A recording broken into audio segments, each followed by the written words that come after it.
Welcome to this deep dive. Today we're looking into Black, the uncompromising code formatter for Python. That's right.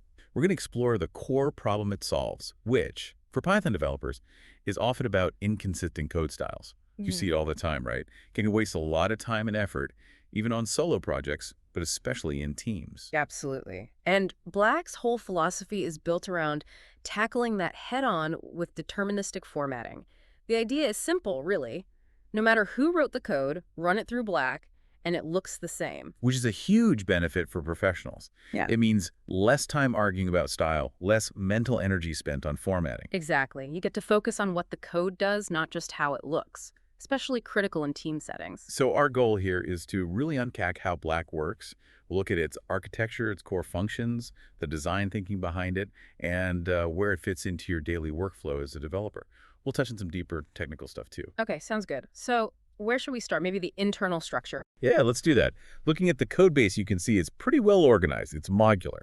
Right, and that modularity isn't just nice for the Black developers. It makes the tool more predictable, more robust for everyone using it. Definitely. You see distinct modules like parsing.py. That sounds like the starting point, understanding the Python code itself. Precisely. It's likely responsible for tokenizing the code, breaking it down into the basic building blocks.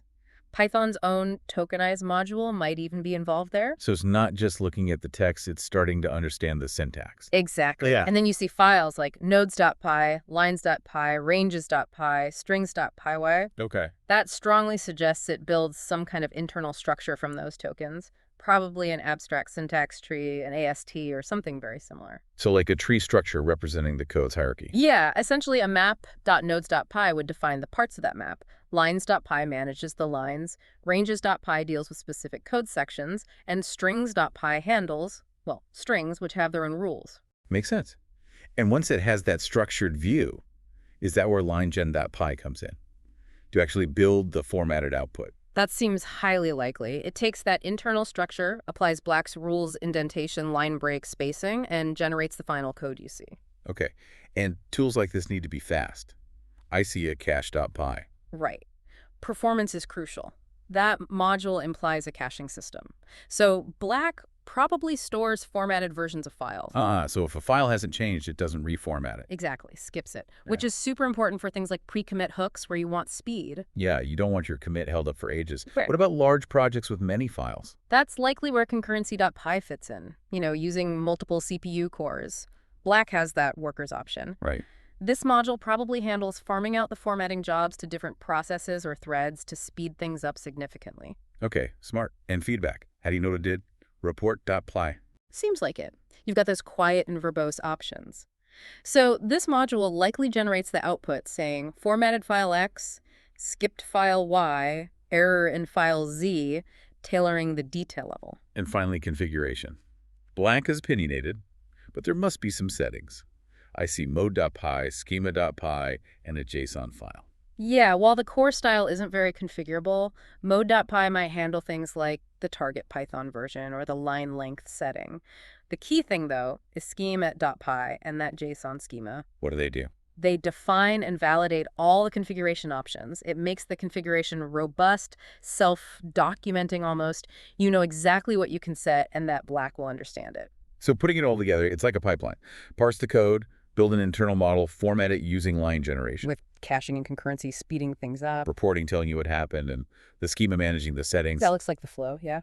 Okay, let's pivot slightly to those core functionalities. We mentioned parsing and tokenization as the first step, breaking the code down. Right. Using something like Python's tokenize. That's the foundation.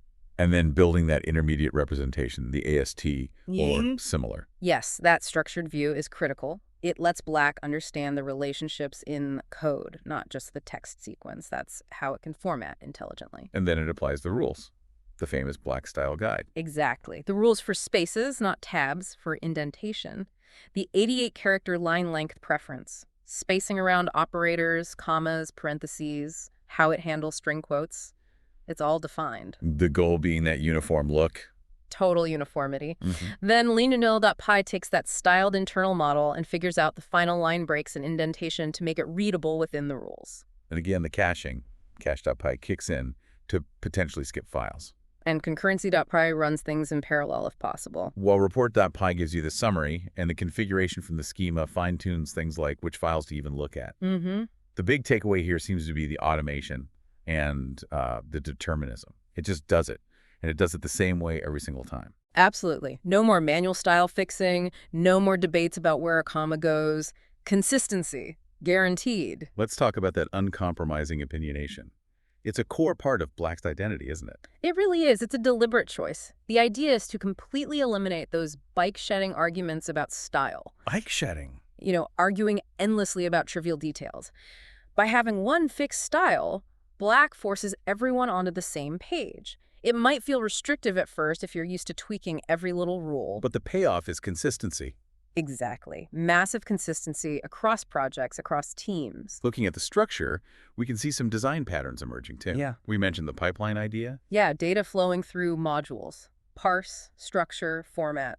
Classic pipeline. And using that JSON schema for config feels very data-driven. Right. Makes it flexible to add or change settings without changing core code logic as much. And we've talked about caching and concurrency standard performance patterns. The modularity itself points to separation of concerns. Each part does its job. Definitely. Parsing is separate from line generation, which is separate from caching, and so on. Makes it much easier to manage and improve. And you could probably infer things like maybe immutability. Like maybe the internal code structures don't get changed in place during formatting. That's plausible. It often simplifies things if you pass data through functions without modifying the original. And certainly there must be robust error handling given it modifies your code. The reporting and schema validation hint at that. So there's this interesting balance. Really rigid formatting rules at the core. But flexibility in how you apply it, configuration, integrations, performance tuning. Which leads us neatly into use cases. Right. Where does this fit in for tech professionals? Team projects seem like an obvious win. Oh, absolutely. Code reviews become much smoother because you're not discussing semicolons or line breaks. You integrate it into CI/CD. Boom, boom. Style is handled automatically. Yeah. And for open source contributors, it's great. Just run Black and your code matches the project's style requirements. Less friction. Even for personal projects, right? Keeps things consistent so when you come back to old code, it doesn't look completely alien. For sure. And I'd add educational settings too. Helps learners build good habits from the start. And the integrations make it easy. Pre-commit hooks are probably the most powerful. Very effective. Format the code before it even gets committed. Catches things right away. Plus, editor plugins for instant formatting, often on save. Yep. Seamless integration into the workflow. And CI/CD for that final gate check. And you mentioned specific support for Jupyter notebooks. That's important for data science folks. Right. That handle lightmindbemagics.py suggests specific logic to deal with notebooks correctly. So fundamentally, it's about automating a tedious task. Precisely. Freeing up your brain for the harder problems. Let's dive a bit deeper into the technical side. That intelligent line wrapping in lineagen.py sounds sophisticated. It's not just chopping lines at 88 characters, is it?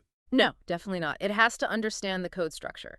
Like, it tries to keep related things together, break lines at logical points, considering operator precedence, how lists or dicts are structured. It's aiming for readability within the length limit. That sounds complex.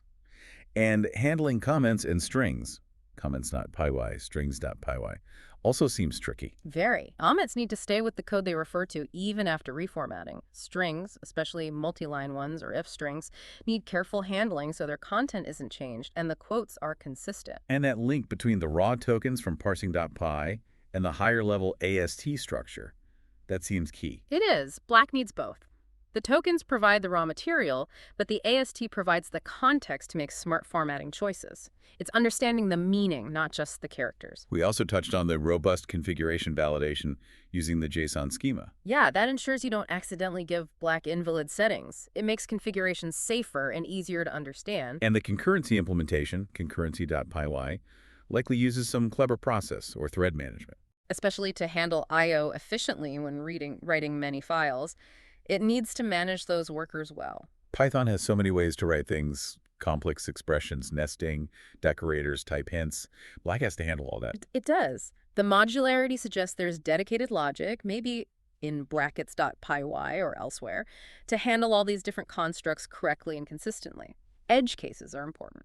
And underpinning all of this is achieving that deterministic output. Yeah. Same input, Same config, always the exact same output. That's perhaps the core technical achievement. It's vital for reliability, especially in automated systems like CI/CD. It requires incredible attention to detail in the implementation. So yeah, it's clearly doing a lot more than just moving white space around. It understands the code. Definitely builds a structural understanding. Now, no tool is perfect. Hmm. What are the limitations or trade-offs people should consider?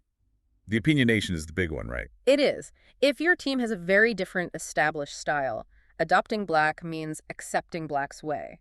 There's not much room to tweak the core rules. So maybe a bit of an adjustment period, a learning curve. Potentially, yes. Getting used to how Black formats things if it differs from your habits. And while integrations are great, there's some initial setup effort for pre-commit, CI/CD, etc. What about performance on really huge files? It's generally fast, but yeah, on exceptionally large, complex files, you might notice the formatting takes a bit longer. It's usually not an issue in typical development, though. And conflicts with other tools, linters that also try to fix style. That can happen. You need to configure things so Black and, say, your linter's autofix don't fight each other.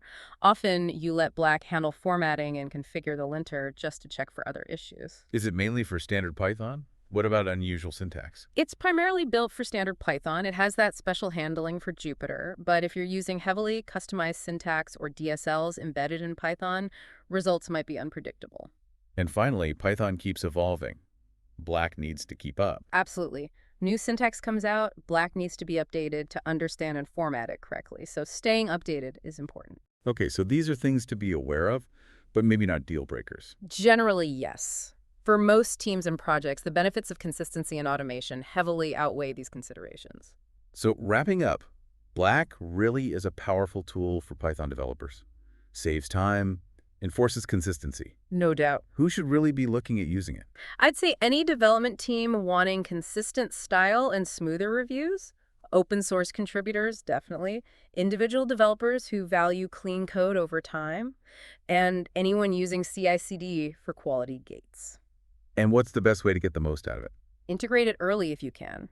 Much easier than applying it to a huge existing code base. Use a config file, like pyproject.toml. Yes, keep settings consistent everywhere. Use pre-commit hooks. That's probably the single most effective thing. Editor plugins for convenience. Include it in CI/CD for verification, and make sure that the team is on board, understands why you're using it. Keep it updated. Right, to get bug fixes and support for new Python features. And for people interested in contributing to Black. The modular structure helps.